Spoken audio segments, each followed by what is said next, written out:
Ciao a tutti Aprilia riders, welcome to this vlog where I'm discussing a little bit about a story that I'm going through with Aprilia company at the moment, and it's not really a way how to destroy companies or make big complaints. It's more to share my experience with you and hopefully to get something back, or maybe to just give a feedback and you can use that for your future if you want to buy an Aprilia or if you want to not to buy an Aprilia. First of all, let me introduce myself. My name is Nicola Guzzo. I come from Italy, from Rome, and I've been living in London for 8 years now, and I own a Dorso Duro Factory 750 2010 and an RSV for 2013 1000cc obviously factory as well 2013.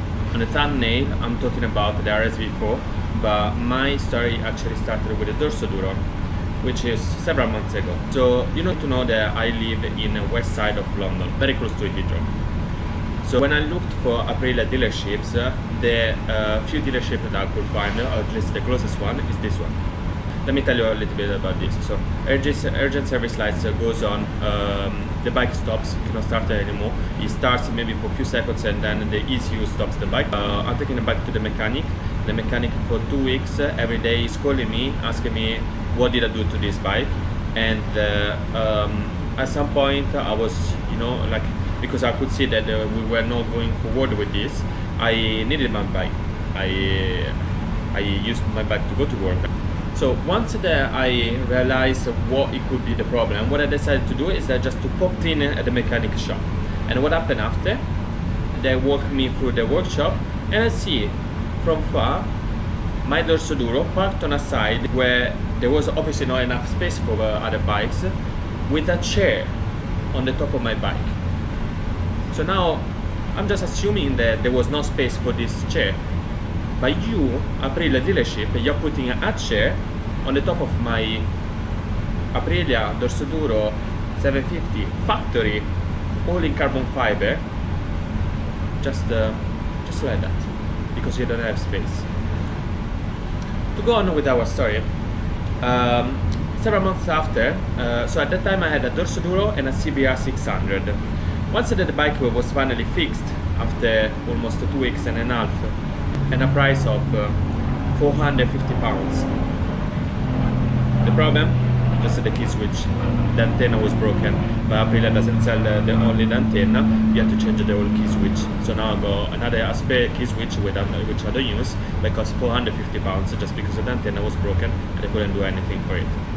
Nice, huh?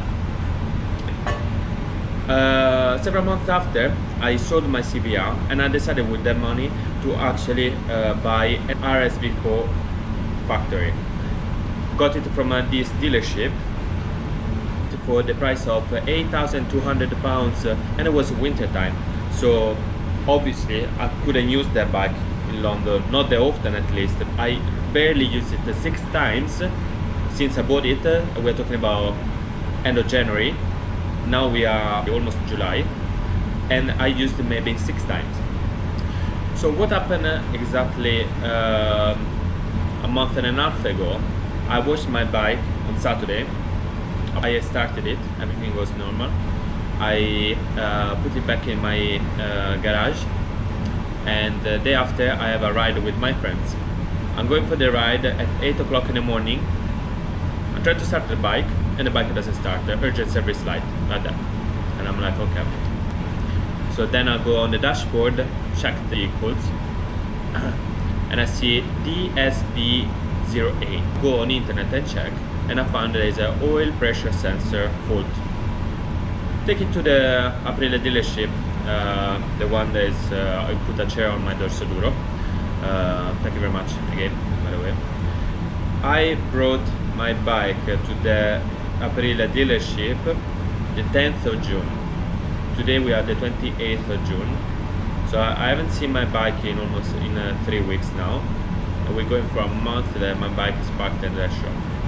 So let me tell you exactly what happened. Day 1, they tell me most probably the oil sensor is just decalibrated or something, so we just had to reset the ECU. Second day, they call me back and they asked me, what did you do to this bike, because we cannot find the problem. So in the dashboard they're showing that you have 6 different sensors not working. You know, my answer, I just washed my bike. Day 3, nothing, no one is calling me. Day 4, apparently they're still working on the bike, no one is calling me. Day 5, we are at Friday. So what happened between Thursday and Friday was those 2 days when there was a lot of rain in London. Day 4, they called me and they said it might be a problem with the box, the electric box that control the throttle. So now you must, I'm sure you know it better than me, about this throttle of a new generation bikes, so I'm talking about 2010 and on. The throttle is now run on cables, but now it works on wires. So you need a sort of a small ECU or like a electric box. Don't ask me the name, I'm not too sure. I'm sure you can tell me down here in the comments. So it's a box that controls the position of your throttle. And so they told me that it might be some water that you went inside this box and has been sitting overnight, and that's why the bike stopped working. Now it can happen, but still I'm a little bit like, I mean, really? I mean, you're telling me that really is some... Okay, fair enough. Okay, if you say so, that's fine. The new part, which was already 450 pounds for a box that's this size more or less, to make it work. I'm like, okay, when I bought this bike, I knew it exactly what kind of maintenance I was going to face. So I'm like, you know what, every time that I had to take this bike to the mechanic, just to take it there and change something, is already 400 quid, at least. Fair enough. Anyway, 450 pounds, I get the new part, plug it in, bike doesn't work. Now I got, instead of 6 sensors, I got just 4. And I was like, okay, so what can it be? I was like, oh yeah, we need to check all the connections and clean everything, blah blah blah. Like, okay. So, in the meantime, another week is gone, has passed. Another week of checking all these connections, nothing happens, nothing moved. So no, it's not like they're just wasting my time, but you're wasting your own time, because obviously you're checking for something without knowing what you're actually doing. Anyway, so checking all the connections, at some point I got tired of this situation, so I made a comment on the official Aprilia page on Facebook, so you can see it here. And we are at the 3rd week now. So with the 3rd week, what I've been told is, we don't know what to do to your bike, but let's try to change the ECU. We have a working ECU, we try to plug it in, and let's see what happens. They plug it in, now I got back 6 sensors not working. So now we are, as I say, we are the 3rd week that my bike is parked in this shop. If I look at the general picture of what's going on with my bike, so I'm taking my bike to an Aprilia dealership, which is the closest one. Now Aprilia is not a big company, so there is not many dealerships that can actually take care of this. No, I'm not taking a scooter, I'm not taking a 50cc RS 50cc. I'm taking an RSV 4000cc, which costs thousands of pounds. So with Aprilia, I'm receiving a product that is very hard to put any kind of trust in it, as I just washed my bike, and guys, I don't wash the bike with a jet wash. I wash it with a pump. That's the only thing that I have at home. A pump, tube, or whatever you want to call it, and I just wash it. I pass a bit of soap, wash it again. That's it. So what's gonna happen when it's gonna rain again? But saying that there is a problem with the electric of this bike, you dare to leave my bike outside your garage taking rain, and not like a light rain. There were 2 days of heavy rain. After that, what happens is I've been already quoted 450 pounds for a part. I'm getting charged for the labor, and also the bike is not fixed yet. Now, let's get to the point of why I'm making this video. Because I sent some mails to Aprilia in England and to Aprilia in Italy, and everyone is telling me we're gonna look into this case. But as I'm sitting here without the bike after 3 weeks, got charged already for £150.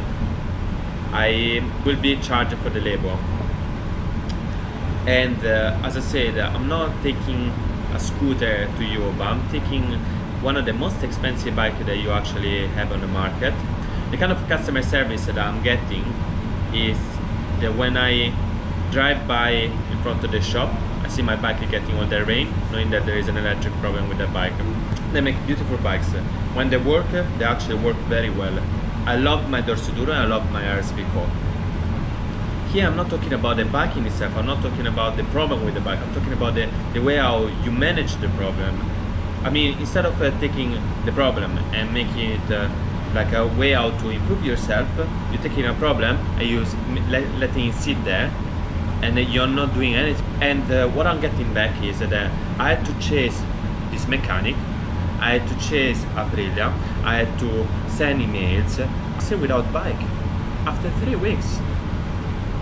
So now I'm waiting for the Aprilia director or whoever he is to come down at the shop and to check the bike. So another week before the bike, they're gonna have maybe some news. But what kind of news am I going to get? Because every week I'm getting like it might be the box between the throttle and the engine, it might be the ECU, or it might be some water sitting on some connectors.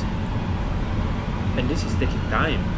It's taking a lot of time. I mean, as an Italian, I'm not proud of this at all, especially this kind of customer service, because it doesn't feel like the guys are working on it. It doesn't feel like they are getting in connection with people that actually might, you know, be a bit more expert.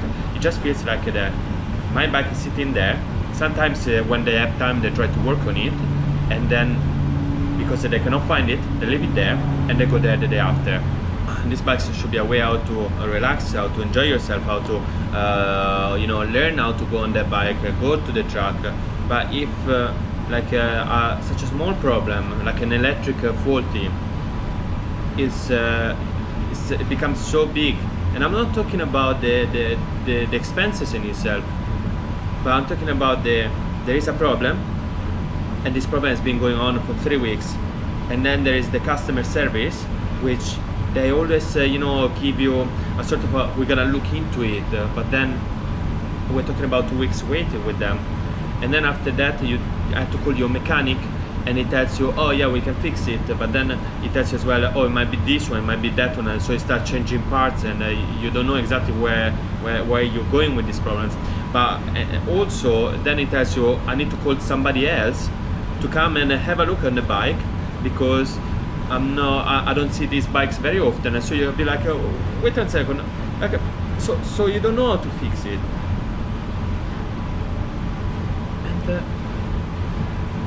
and that's all. I mean, that leaves me speechless. It's a bit like I'm calling someone to fix my washing machine, but he doesn't know how to fix the washing machine, or he knows halfway, and the other half, this is not even the extra step, it's just doing your job properly. So say that, amici miei, thank you very much for watching this video. I hope that I didn't you know, put you in a bad mood with these beautiful days. Again, thank you very much, and I keep you updated with what's going on with this bike, because I think everyone can learn from this experience, and you're quite lucky maybe because there is no on your expenses but mine. But yeah, so I'll keep you updated, and I'll see you soon.